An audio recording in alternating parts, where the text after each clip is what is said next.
Hi, everybody. Welcome to a brand new week of TNT, a brand new working week here in Thailand, and a bit of a wet and wild day here on the coast of PHANG, looking out across the Andaman Sea. Now, today we're talking about one of the most important components of Thailand's travel and tourism industry, and that is hotels.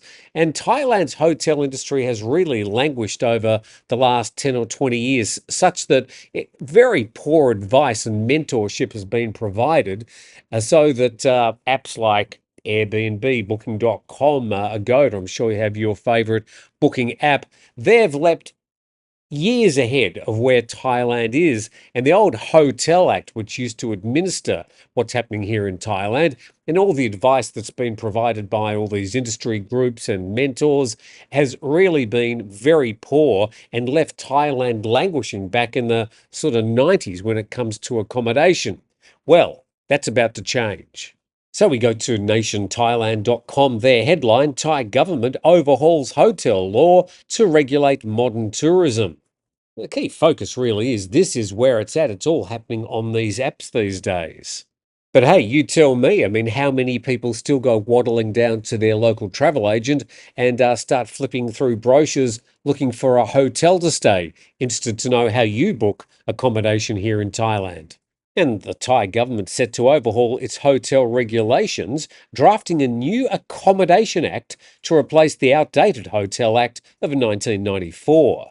The move aims to bring the law in line with the country's rapidly evolving tourism industry. Now, for those of us that have had to interface with this 1994 Hotel Act, you very quickly realise that it's just not fit for purpose.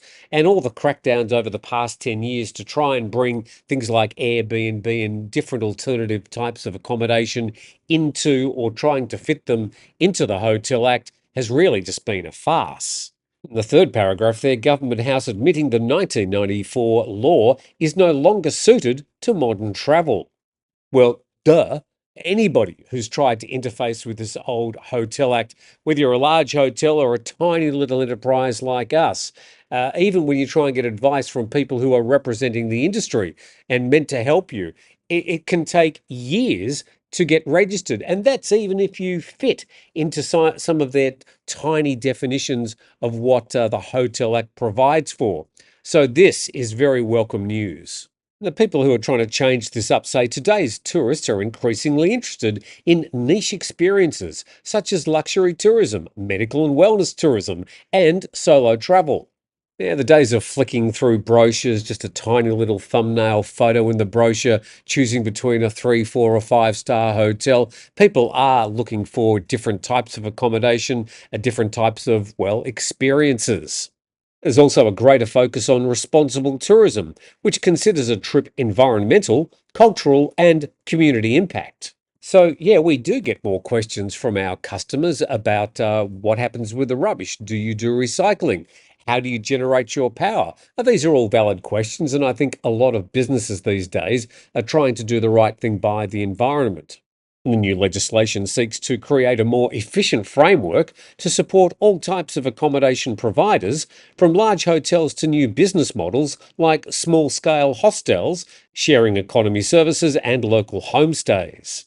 I know some of the modern apps have got just so many choices now. You can stay in sort of converted planes, tree houses, cabins, beach houses, cabins in the woods, all sorts of different things. I think Airbnb at one stage had about 50 different categories. I'm sure you've tried something different. Tell us about it in the comments.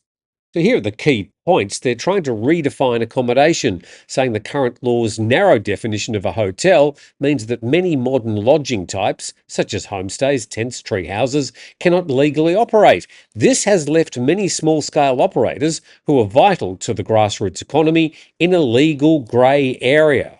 And it's not that they don't want to do the right thing, and it's not as if they don't try to register under the Hotel Act. It's just almost impossible for some of these small scales, boutique, slightly off-centre accommodation types to fit. And to avoid a one-size-fits-all approach, the new law will be more flexible and fair, particularly for small businesses. And further down there, the law will also adjust regulatory standards so that smaller accommodations are not required to meet the same strict criteria as large hotels. Well, this slightly worries me. Facilitating business. The government's introducing measures to streamline operations, including an electronic system for guest registrations and license applications. A new super license will be created. Sounds like the digital hub to end all hubs. Let's go on. Digital platform regulation. In a major move, the new act will introduce measures to regulate digital platforms like Airbnb, Agoda and Booking.com, etc.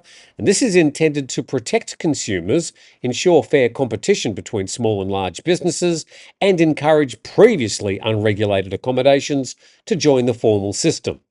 So, in the past, the government's used the old Hotel Act to try and crack down or even ban platforms like Airbnb and all the people operating in it. Or it could be Booking.com when they're just doing short term accommodation. The thing is that what they're trying to ban is not really covered under the Hotel Act. For example, it specifies places with more than 7 rooms. Well, I mean, how many Airbnbs have got more than 7 rooms? So there's just a complete mismatch. And so Airbnb has flourished such that there are about 91,000 listings in Thailand alone. That part of the industry is doing really well. And of course, the bigger hotels are a bit worried. So it's a great idea for the government to get some sort of overall coverage on the different types of accommodation here in Thailand to make it safer for you and to make it more regulated for the people operating from the service end. Well, here's another worry. The new law will establish a committee for the promotion of accommodation business to set overall industry guidelines. The Ministry of Tourism and Sports will be the lead agency, tasked with creating policies that support the sectors and fairer penalties. The draft follows a motivate rather than force approach to enforcement. Well, I'm pretty sure that most people at the lower end of the accommodation pyramid here in Thailand are going to be happy to be regulated in a much better and broader industry. It'll give them access to better insurance premiums, for example. Even more importantly, it'll give the Thai government and the TAT a much better picture of exactly what accommodations are on offer, who is using them, and how they can plan for the future and plan promotions. Anyway, very happy to hear your thoughts on the matter. I'm pretty sure you've booked a hotel in Thailand sometime in the past. Tell us about your experiences. Tell us what you think about the changes in accommodation offerings over the years. Please subscribe to the channel. We'll see you next time.